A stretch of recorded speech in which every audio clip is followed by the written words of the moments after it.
এবার নজর রাখতেই হচ্ছে দীঘার দিকে। দীঘার শ্রী শ্রী জগন্নাথ মন্দিরে আজ ভক্তি, উৎসাহ, আনন্দের মধ্য দিয়ে পালিত হচ্ছে পবিত্র রথযাত্রা উৎসব।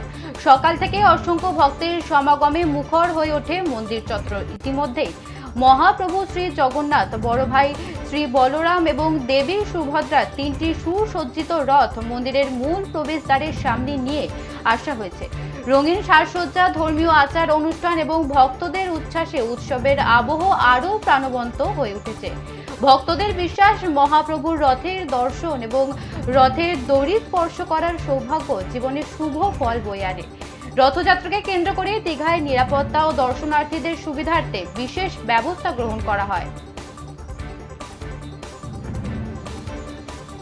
দীঘায় জগন্নাথ মন্দিরের রথযাত্রা উৎসবের শুভ সূচনা। মন্দিরের সামনে গেটে আনা হলো তিনটি রথ।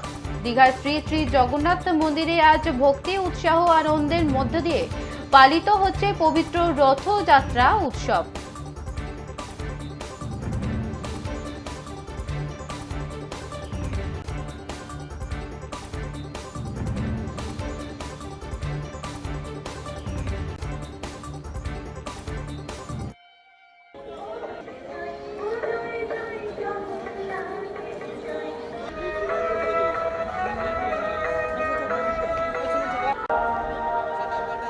স্যার ওকে বলে দিও এখানটা এখানে আসলে তোমার ব্যাকআপ ঘোরা টান টান আচ্ছা এবার টান এই এখন